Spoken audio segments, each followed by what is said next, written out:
ویسے مجھے کچھ کوئی خاص بات کہنی بھی نہیں تھی. وجہ یہ ہے کہ ماشاءاللہ یہاں صاحب علم و ادب کا مجمع ہے، اور جو اسپیکرز ہیں وہ سب بھی ماشاءاللہ سے سب کے سب بہت زیادہ علم و ادب سے لدے پھندے ہوئے ہیں. لہذا مجھے کچھ نہیں کہنا تھا، مجھے صرف چند تاثرات تھے جو ماں پارا اور اپنے والدین، اپنی ماں اور اپنے باپ کے بارے میں کہنے تھے. ظاہر ہے کہ اگر میں ان کی کوئی تعریف کروں تو وہ یہی ہوگا کہ جی گھر کی مرغی دال برابر. دوسری چیز یہ کہ میں خود بھی استاد رہی ہوں، شعبہ تدریس سے میرا تعلق رہا ہے، تو مجھے وہ ایک دم وہ مقولہ یاد آ جاتا ہے کہ من تیرا حاجی بگو تو میرا حاجی بگو. تو تعریف تو وہ ہوتی ہے جو دوسرے کریں، وہ تعریف سن کر خوشی بھی ہوتی ہے، لیکن اگر ہم خود ہی اپنے بہنوں کی، اپنے بھائیوں کی تعریف کرتے رہیں تو میرے خیال میں وہ کوئی مناسب نہیں ہوتا. لیکن بہرحال سعدیہ کا اپنا یہ ارینجمنٹ تھا اور ان کا یہ پروگرام اسی طرح سے تھا. ورنہ میرے اپنے خیال میں اور عام طور سے کالجز کی جو محافل ہوتی تھیں ان میں مہمان خصوصی کے بعد نہیں بولا کرتے تھے، نہیں آتے تھے. لیکن میں بہرحال اس لیے کہ یہ میری چھوٹی بہن ہے اور میں ان کی بڑی بہن ہوں، تو اس لیے میں آ گئی ہوں.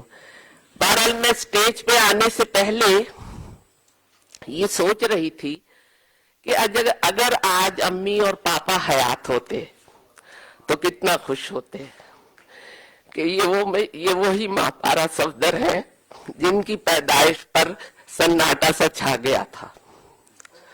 بہرکیف یہ قضا و قدر کے اپنے فیصلے ہیں، قوانین ہیں جو اپنی جگہ اٹل ہے، ان میں سر منہ کوئی فرق نہیں آتا.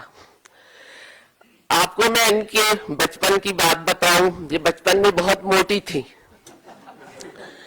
اور ہمارے پاپا کو چونکہ انہوں نے اپنی کتاب میں بھی لکھا ہے اور میرے خیال میں یہاں دو تین صاحبان جو ہیں وہ بول کے گئے ہیں، انہوں نے بھی کہا ہے کہ ہمارے بھائی کوئی نہیں ہے.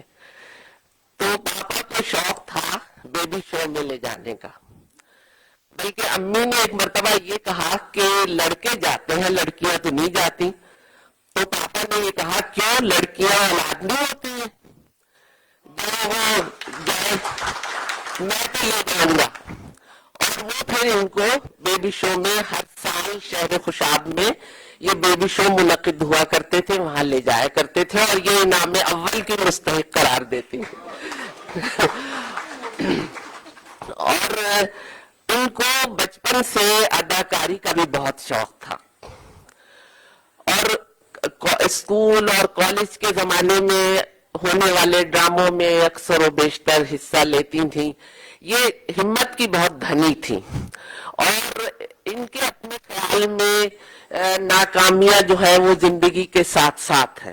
تو یہ بچپن میں بھی بڑی دلیر تھی، اور ہمیشہ مطلب یہ کہتی تھی کیا ہوا، اس طرح سے گردن اپنی کر کے کیا ہوا اگر نہیں کوئی انعام ملا کوئی بات نہیں اگلی دفعہ لے لیں گے. تو ان کی یہی چیز ہے کہ یہ ماشاءاللہ سے ہم سب بہنوں میں بہت بہادر ہے. میں اب بھی آپ سے یہ کہہ رہی ہوں. تو جب یہ انعام لے کر آتی تھیں اور امی یہ کہتی تھی اب تم جا تو رہی ہو لیکن تمہاری نہ کوئی تیاری ہے نہ تم نے کچھ کر کے دکھایا مجھے، ورنہ میں بھی کچھ تمہیں انسٹرکشنز دے سکتی تھی. تو یہ کہتی تھی نہیں اس دفعہ دیکھیے کہ میں ضرور اول انعام لے کر آؤں گی، اور یہ ہمیشہ اول انعام لے کر آتی تھیں. بہر کیف ان کا اپنا ہی ایک شعر ہے ان کے اپنے مطابق، کیوں بھلا محرومی تقدیر کا شکوہ کریں، کیوں بھلا محرومی تقدیر کا شکوہ کریں، راستے بن جائیں گے دیوار در ہونے کے بعد. تو ان کا یہ اپنا ہی شعر ہے. حاضرین محفل، فرینکلن کا کہنا ہے کہ اگر یہ چاہو کہ تمہارے مرنے کے بعد لوگ تم کو بھول نہ جائیں تو کچھ ایسی چیز لکھو جو پڑھی جائے، یا ایسا کام کرو جو لکھنے کے قابل ہو. ماں پارا نے بھی اپنے خاندان کی تاریخ کو ایک نئے انداز میں لکھ کر تمام شخصیات کو جاوداں بنا دیا ہے. گویا ایک پوری نسل ایسی ہے جس کے بچپن کی یادوں میں ماں پارا چلتی پھرتی دکھائی دیتی ہیں۔ کسی نے سچ کہا ہے کہ مقصد کی سچی لگن مشکلات میں بھی مایوس نہیں ہونے دیتی۔ منزل کی تلاش ان تھکے ہاڑوں کو ہوتی ہے جو کہیں پہنچ کر ٹھہر جانا چاہتے ہیں۔ زندہ لوگ نصب العین کی طرف ہمیشہ رواں دواں رہتے ہیں۔ تو یہ مثال ماں پارا سے ملے گی آپ کو، اور ایسے لوگ کبھی تھکن محسوس نہیں کرتے۔ ماں پارا صفدر کا شمار انہی لوگوں میں ہوتا ہے۔ میں چند جملوں میں ماں پارا کا ذکر کرنا چاہوں گی کیونکہ میں ان کی بڑی بہن ہوں، جیسا میں نے ابھی آپ کو بتایا ہے، لہٰذا مجھے اس بات پر فخر ہے کہ میں سب بہنوں کی طرف سے ان کی نمائندگی کروں۔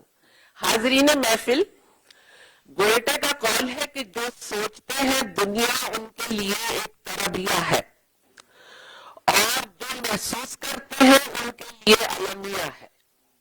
ماں پارا اپنی کتاب میں اسی خیال کی حامل نظر آتی ہیں۔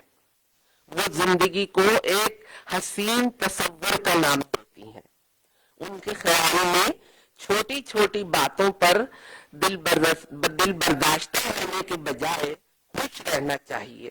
ان کا اپنا ایک شعر ہے: ہمارے حوصلے کشتی کے بادبان بنے، ہمارے حوصلے کشتی کے بادبان بنے، اسی لیے کہ بھور میں بھی ڈگمگائی نہیں۔ واقعی بھور میں بھی نہیں ڈگمگائی۔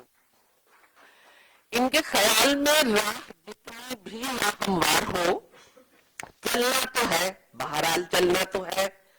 چنانچہ یہ اعتماد کے سہارے آگے بڑھنے کو ہی زندگی کی بقا تصور کرتی ہیں۔ آخر میں ان کے اپنے ہی ایک شعر کے ساتھ میں آپ سب سے اجازت چاہوں گی کیونکہ کافی وقت آپ لوگوں کا لے لیا ہے۔